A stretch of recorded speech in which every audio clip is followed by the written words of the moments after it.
नमस्कार दोस्तों। हिंदी की परीक्षाओं में अगर कबीरदास जी के दोहे न पूछे जाएं, ऐसा हो ही नहीं सकता।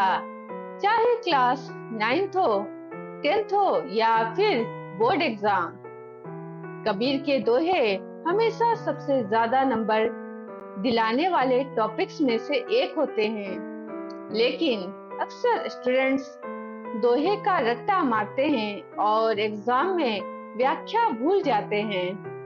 आज की इस वीडियो में हम कबीरदास जी के उन 5 सबसे महत्वपूर्ण और ट्रेंडिंग दोहों को समझेंगे जो हर साल परीक्षा में आते हैं। हम न सिर्फ उनका सरल अर्थ जानेंगे, बल्कि एग्जाम में संदर्भ, प्रसंग और विशेष कैसे लिखना है यह भी सीखेंगे, ताकि आपको पूरे मार्क्स मिले। तो पेन और पेपर उठा लीजिए और वीडियो को अंत तक जरूर देखिएगा। दुख में सुमिरन सब करे, स्वार्थ बनाम सच्ची भक्ति। दुख में सुमिरन सब करे, सुख में करे न कोय। जो सुख में सुमिरन करे, तो दुख काहे को होए। परीक्षा के लिए संदर्भ, प्रस्तुत साखी या दोहा हमारी पाठ्य पुस्तक के कबीर की साखियां पाठ से लिया गया है। इसके रचयिता संत कबीरदास जी हैं। प्रसंग, इस दोहे में कबीरदास जी ने मनुष्य की स्वार्थी प्रवृत्ति पर चोट की है और सुख दुख दोनों में ईश्वर को याद करने की सीख दी है।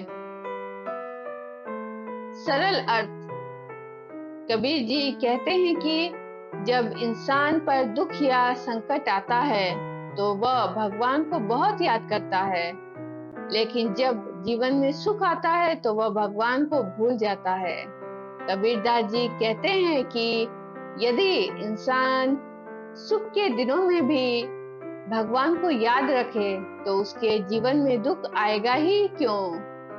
एग्जाम के लिए विशेष की पॉइंट्स फॉर मार्क्स। भाषा सधुकड़ी, खरी बोली और स्थानीय भाषाओं का मिश्रण है। इसमें मनुष्य की अवसरवादी सोच पर करारा कटाक्ष किया गया है। गुरु गोविंद दऊ खड़े, गुरु की महिमा। गुरु गोविंद दऊ खड़े, काके लागू पाए। बलिहारी गुरु आपनो, जिन गोविंद दियो बताए। प्रसंग, इस दोहे में कबीरदास जी ने ईश्वर से भी ऊंचा स्थान अपने गुरु शिक्षक को दिया है। सरल अर्थ, कबीरदास जी एक दुविधा की बात करते हैं। वे कहते हैं कि अगर मेरे सामने गुरु या शिक्षक और गोविंद भगवान दोनों एक साथ आकर खड़े हो जाएं, तो मैं पहले किसके पैर छूऊं। कबीरदास जी खुद ही इसका जवाब देते हुए कहते हैं कि मैं पहले अपने गुरु के चरणों में झुकूंगा, क्योंकि वो गुरु ही है जिन्होंने मुझे ज्ञान दिया और ईश्वर तक पहुंचने का रास्ता दिखाया। परीक्षा के लिए विशेष, भारतीय संस्कृति में गुरु के महत्व को रेखांकित किया गया है। अनुप्रास अलंकार का सुंदर प्रयोग है। पोथी पढ़ी पढ़ी जग मुआ, सच्चा ज्ञान और प्रेम। पोथी पढ़ी पढ़ी जग मुआ, पंडित भया न कोय। ढाई आखर प्रेम का, पढ़े सो पंडित होए। प्रसंग, कबीरदास जी यहाँ किताबी ज्ञान के अहंकार को छोड़कर मानवता और प्रेम को अपनाने का संदेश दे रहे हैं। सरल अर्थ, इस संसार में बड़ी बड़ी और मोटी मोटी पुस्तकें पढ़ कर न जाने कितने लोग इस दुनिया से चले गए, लेकिन कोई भी सच्चा ज्ञानी या विद्वान पंडित नहीं बन सका। इसके विपरीत जो व्यक्ति मानवता और प्रेम के केवल 2.5 अक्षर को समझ लेता है और दूसरों से प्रेम करता है, वही असली ज्ञानी है। परीक्षा के लिए विशेष, खोखले किताबी ज्ञान की तुलना में व्यवहारिक ज्ञान और संवेदनशीलता को बड़ा बताया गया है।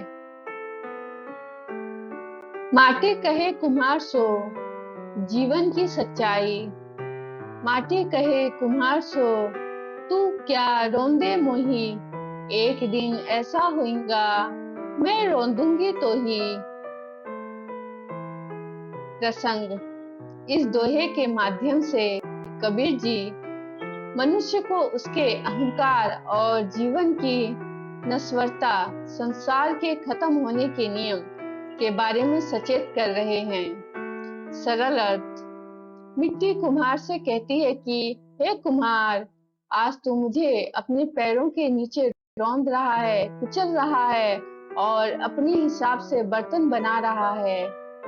लेकिन घमंड मत कर, क्योंकि एक दिन ऐसा समय भी आएगा जब इंसान की मृत्यु होगी, उसका शरीर इसी मिट्टी में मिल जाएगा और तब मैं मिट्टी तुझे रौंदूंगी। परीक्षा के लिए विशेष। यह दोहा शांत रस का बेहतरीन उदाहरण है। यह इंसान को सिखाता है कि पैसा, ताकत या रूप का घमंड कभी नहीं करना चाहिए।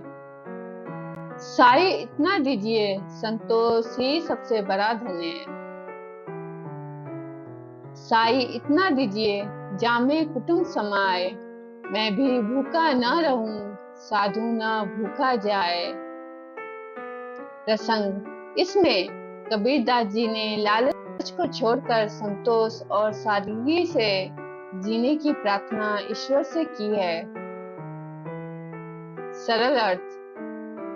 कबीरदास जी भगवान से प्रार्थना करते हुए कहते हैं कि हे ईश्वर, मुझे महलों या करोड़ों की संपत्ति नहीं चाहिए, मुझे बस इतना धन और अनाज दीजिए जिससे मेरे परिवार का पेट भर सके, कुटुंब समाए, मैं खुद भी कभी भूखा न सोऊं, और यदि मेरे दरवाजे पर कोई साधु या जरूरतमंद मेहमान आ जाए तो वह भी मेरे घर से भूखा न लौटे।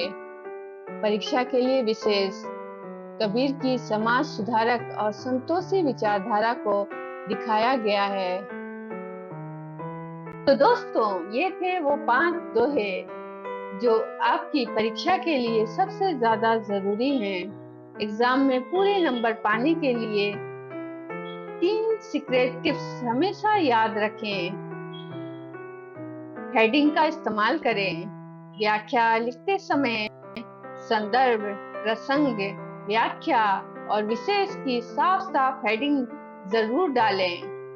कवि का नाम सही लिखें। कबीरदास जी के नाम में स्पेलिंग की गलती न करें। विशेष काव्य सौंदर्य जरूर लिखें। जो 2 पॉइंट्स मैंने हर दोहे के अंत में बताए हैं, उन्हें लिखने से एग्जामिनर आपको पूरे मार्क्स देता है। अगर आपको यह वीडियो मददगार लगी हो तो इसे अपने क्लासमेट्स और दोस्तों के साथ जरूर शेयर करें ताकि उनकी भी मदद हो सके। वीडियो को लाइक करना और चैनल को सब्सक्राइब करना न भूलें ताकि आगे भी आपको ऐसी एजुकेशनल वीडियो मिलती रहे। कमेंट में बताएं कि आपको कौन सा दोहा सबसे अच्छा लगा। मिलते हैं अगली वीडियो में। तब तक के लिए ऑल द बेस्ट और पढ़ते रहिए।